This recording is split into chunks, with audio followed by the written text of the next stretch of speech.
What is up?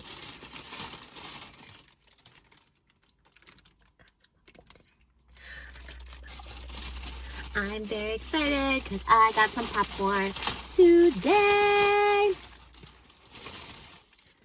Wow, look at that. A new popcorn bucket from AMC. I was just saying on the podcast today how it's been fantastic for everything. They finally got a new popcorn bucket. We love to see. I had so many napkins inside and I forgot to bring them out. But that's okay. I had to have some here. But it is warm in my car. I really am debating on if I should go back in and get my keys. I don't know if this is like quite as enjoyable in a hot car, but I'm sure it's fine, I guess. I don't know if I get too hot, I'll go inside, so don't worry too much about me, guys. How are you guys? What's up? I'm super excited. I missed a week of doing these, so I'm super excited to be back. Just Trish shirt. You can get it at justtrish.com. It's like the most comfiest sleep shirt ever. I wore it for the podcast today, and it's so comfy cozy. This is so good.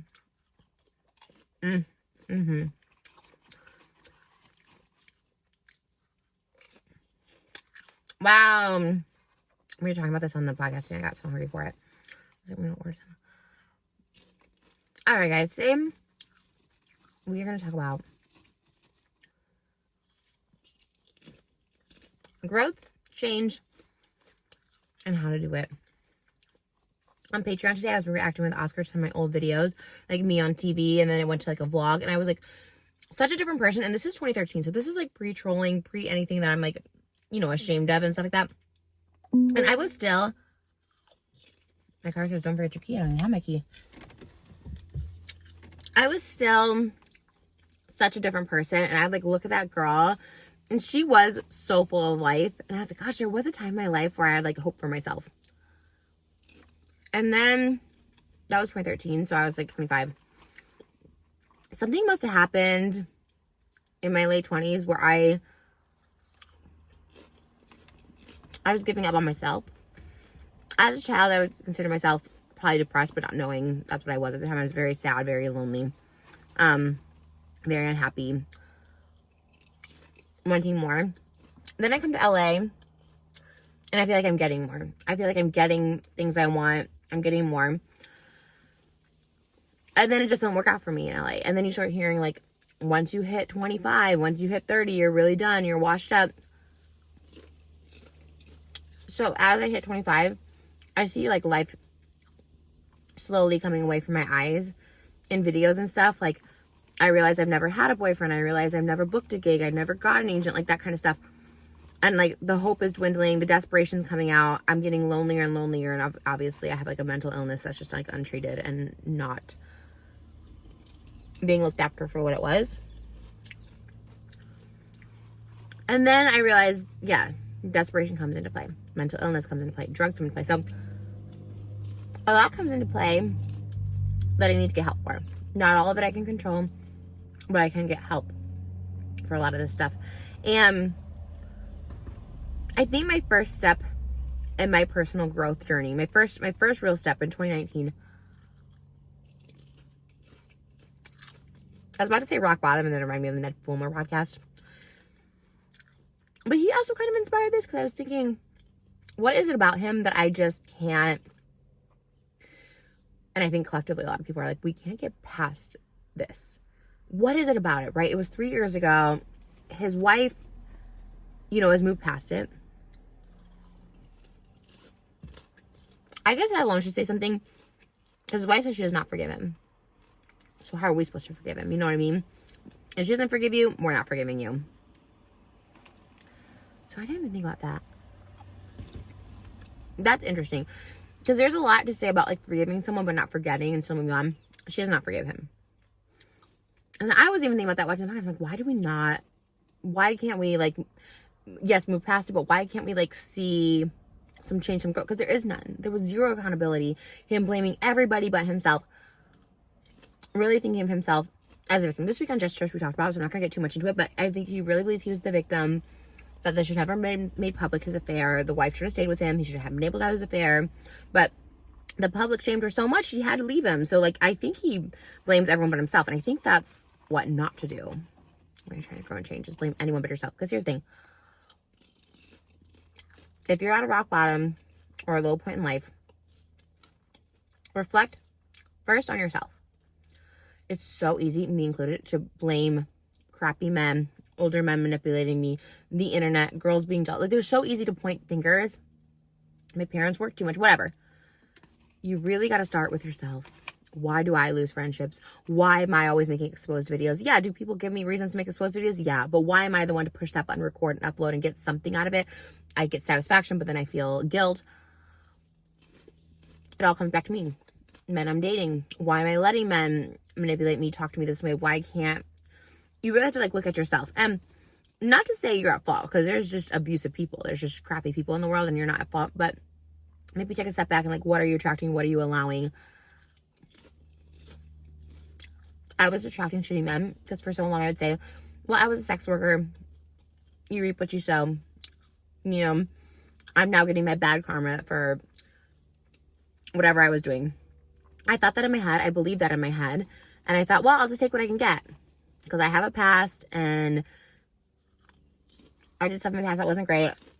This is the love I deserve. First step, 2019. You know, I'm just come out from a breakup. Just come by from an overdose. I'm gonna say that's rock bottom. The internet hates me for so many reasons.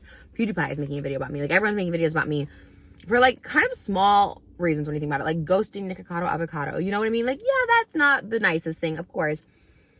But there was way more people back then, including PewDiePie himself, doing dubious things. And here I am getting just, like, you know, I don't know what the analogy is, but just, you would think I did the worst thing in the world.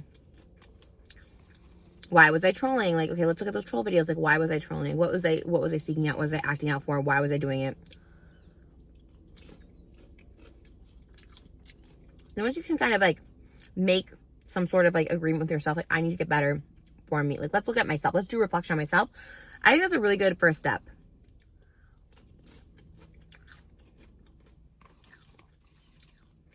Personally, for me, for change and growth. I still have my drink inside. Now, another rock bottom I hit, I did have my now husband, then fiance.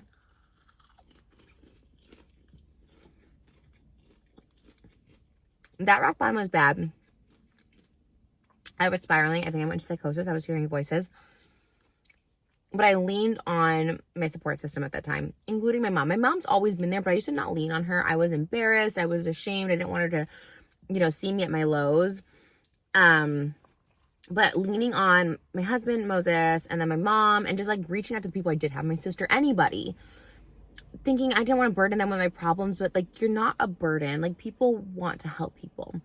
I think it feels good to do that, but I think also it's, like, in our nature to comfort people when you've been through it. When you've been through it in life, you just want to... I keep saying, don't forget your key. I don't even have my key. When you've, like, been through it, you want to be there for others. Like, it just feels like pay it forward, or I'd already been through this, like, I need to help someone out now. I'm the first person, and sometimes it's at meet and greets. People I don't even know. I say trauma dump on me. You know why? I've made it through, I got through, and now it's, like, my turn to return that to someone, to be someone to listen to say, hey, you're not alone. Hey, I've gone through this too. I know exactly how you feel. Or if I don't, be like, you know what? You're totally validated, and I'm just here to comfort you. And I'm just here to be here as a human, to just support you. I can't relate to what you're going through, but I support you. I'm here for you. We're here together having a human interaction. I'll, like, hold their hands at me. I'm like, we're here. We're human to human interacting. We're here together. We're here to have fun. It's going to be a good night. You're going through a lot, but it's going to be a good night tonight. And my second tip is, like, use what you have around you. The people you have around you. People are more willing to help than you think. People are more willing to listen than you think.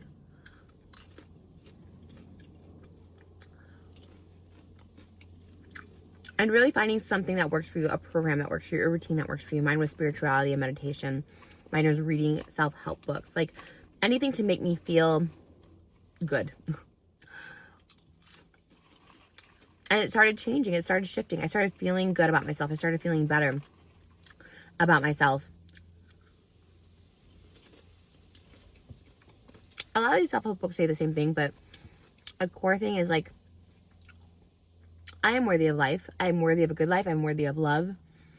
It's very much like affirmations. And once I started like believing that and believing like the best is yet to come, I'm in my season of abundance. When I started believing all that good stuff, I deserve this love. This love will be real. I will have a healthy marriage. I'll have a healthy relationship. Like, I'm deserving of all that. It really opened up a lot for me. You know what I mean? Just like to receiving. Obviously, then I had my kids. I had Malibu in 2022. As soon as she was born, it gave me purpose for her, of course. Like, I need to live as long as possible. I was like, I don't care if I live or die. I'll be, I'll have a young death, all stuff like that. It's like, no, I'm going to live to 95. I'm going to live to 100. I'm going to be that Betty White. I'm going to be that because I need to see my child grow up. I need to be there for her. But then also for me, my child comes and I'm like, I can no longer be that embarrassment because it's going to reflect on her. I saw how it reflected on just me dating Moses. Moses all of a sudden started getting hate for my actions. And I was like, I can't do that to someone else. Moses being to someone else. And I can't do that to a human that didn't even ask to be here, which is my daughter, Malibu. She doesn't deserve that. And she was getting that from conception. From the moment I announced I was pregnant, people were like, oh, Trish is your mom. And like, it's not fair to her, but I knew I could give her a good life, and she was so wanted. And I said, now is the time to change it.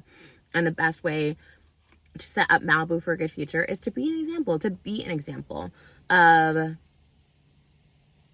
change is possible, success is possible, regardless of lack of education, lack of money, heck, even lack of motivation sometimes, So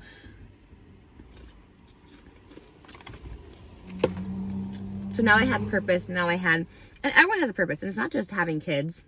If you're looking for your purpose, there's just so many, just look around. There's so many purposes that you may not even know exist. You have to like look around. Like I said, even my rock bottom 2019, right before I met Moses, before I had kids, I did a tour that year that saved my life. It's called the Heartbreak Tour. It flopped. We'd play capacities of like 800. And I'm not kidding, like 50 to 100 people would show up. Except Toronto. I think we had like 600 people. Like, dang. Toronto always shows up. I love you, Toronto. I'll always come back to you. We did 2 shows on the Airs of Trish tour there. I love you, Toronto.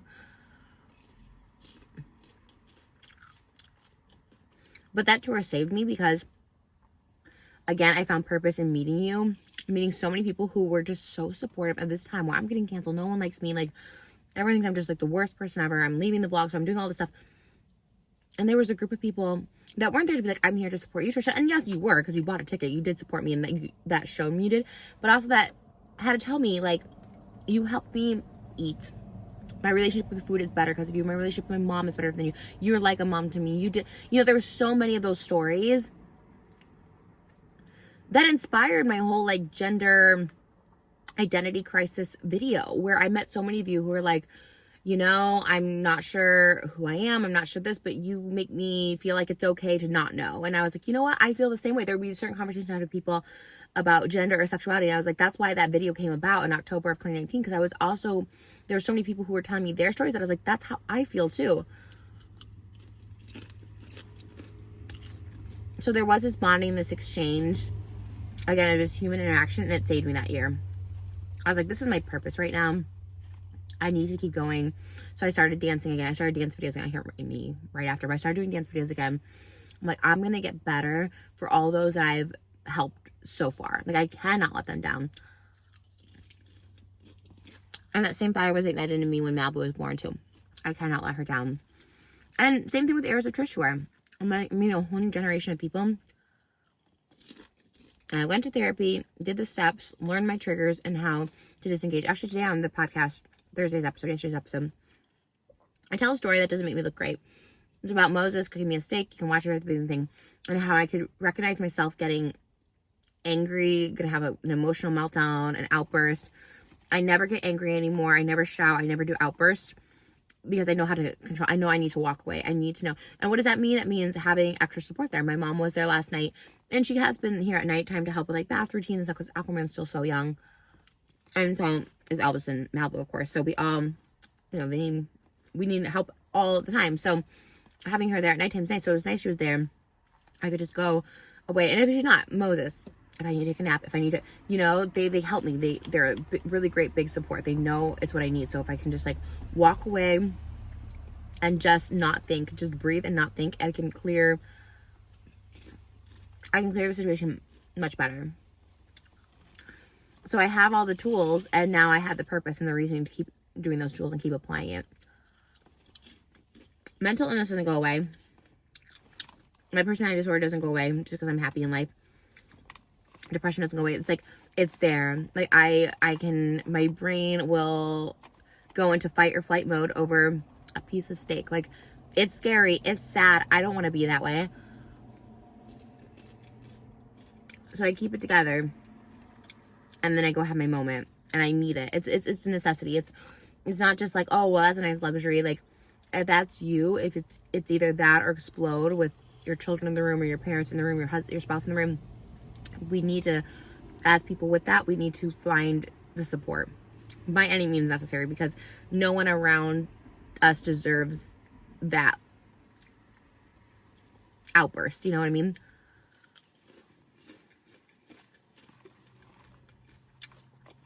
And it's just it's just how you deal with it and learning to deal with it. I was tired of having rock bottoms. I was desperate. I tried everything and anything. Spirituality, meditation, self-help books worked for me. It could look different for other people.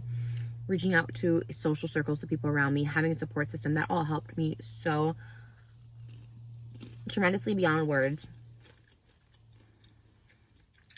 Even when I reflect, I don't point fingers. There's a lot of situations where it's a 50-50, whether it's relationship, work relationships, whatever it is, friendships. A lot of times it's 50-50.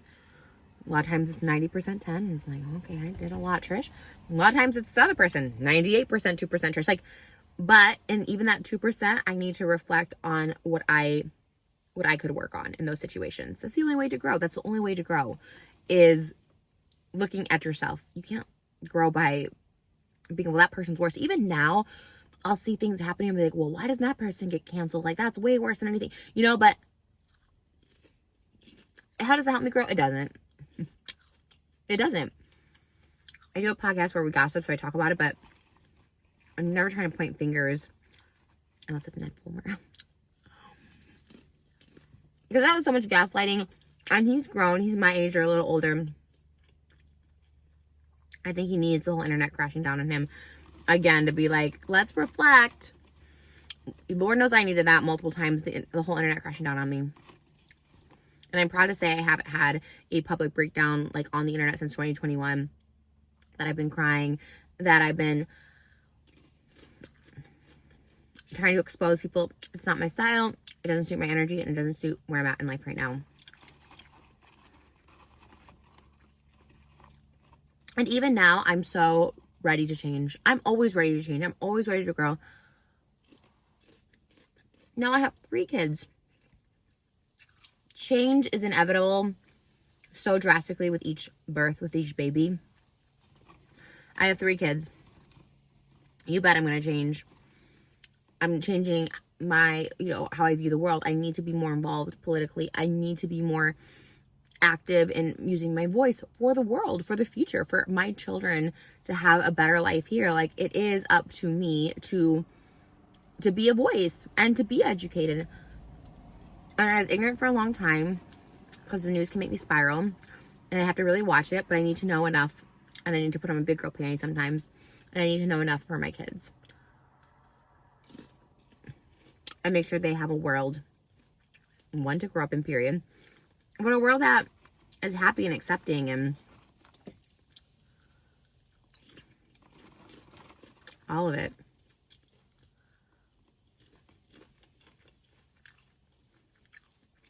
And thank you guys. I mean it. Gratitude is a huge practice in a lot of these manifestation, the secret, power of now. Gratitude's a big one. Giving thanks, as they say in church. But I have to give thanks to you guys because this new generation, thank you for embracing me just as I am. I don't have to be a troll. I don't have to do wild antics. To my generation that has called me out time and time again when I couldn't hear it or recognize it for myself, I needed it. And to the older generation, you know, I do appreciate the older generation showing me how I don't want to be. I was so judged for everything, from childhood to teenage to adulthood in LA. My weight, the way I acted, the way I spoke, where I came from, just so much judgment. I don't want to be that. I don't want to be that. So I'm thankful for that generation too. And for those of you who have been through all of it with me, I thank you. I will always say, I can't regret what I put out on the internet. I can't regret it because I can't change the past. But now, do I wish in 10 years if there's a button to erase all the internet? Certain years? Yeah, I would love to do that. But I can't right now. So I can't regret what I put out. And I'm thankful for what I put out because it shows a journey. It shows you can turn your life around. I credit a lot of people. Therapy, rock bottoms, my husband, my family. But the end of the day, it was me. Just like I had to reflect on what was wrong with me, I also give myself props for growing and changing myself. No one else can help you and make you do that. No one can. There could be help, and there can be people who are a large part of it, but you have to be the growth for yourself.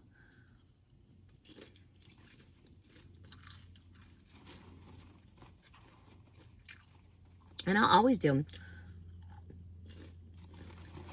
I'll always take accountability. I always want to keep growing and learning. I hope to give the next generation, my kids. I know they're already teaching me stuff. They're teaching me so much. Malibu at 3 has taught me so much. I will always listen to the younger generation because that's the only way our world will be better.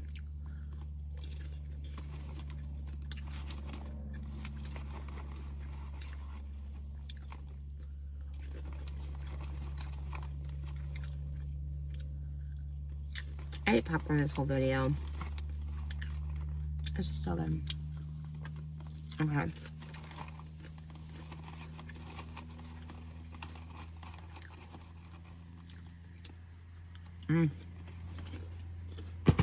That's delicious.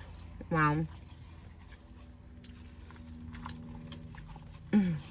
So on Hot Topics, Oscar was telling me that the Costco Big Boom guys, Big Justice and his dad, had like an AMC brand deal. I was like, love that so much. These are probably melted. Literally, it's hot in this car. I don't know how I sat in here for this long. My poor little Reese's are literally, okay, not too bad. I was gonna pour them in the popcorn bucket, but the butter makes it too oily. I started my period for the first time since giving birth. I hate it. It's miserable. It's awful. It makes me hungry. I want to eat. I even got a little breakout on my chin. Well, that's my second day. And I'm ravenous.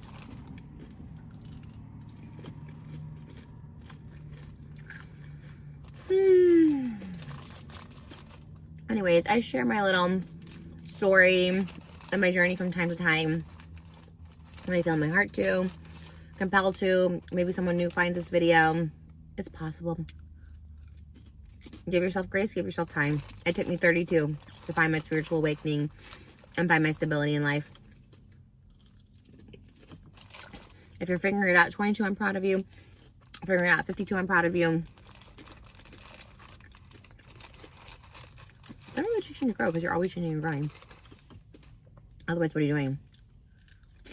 Stagnant in life? Dying in life? Alright. I don't know what I said. But I know I said something. I love you guys. Thanks for listening to me. What's on my hair? Talk about your looks reflecting how you feel on the inside. I look back at old videos of me when I was just so miserable, sad, bitter, jealous, angry. My hair was so brittle. And I was like younger and stuff too. My hair is on my hair. It's growing. It has like product in it right now, so it's a little stiff. But it's on my hair. It's growing. I think it represents a healthier life. A happier life. How's my hair starting? Alright. I love you guys. Thanks for listening to these videos. Next video is the big announcement that I talked about in my last video. I'm just not going to even tell us. I'm so sorry about that. But the next video is a very big announcement. And that'll be here next week. So check it out. I love you guys. And I think you'll actually find out here before my podcast. Because, yeah, you'll see why. Okay. I love you guys. Bye.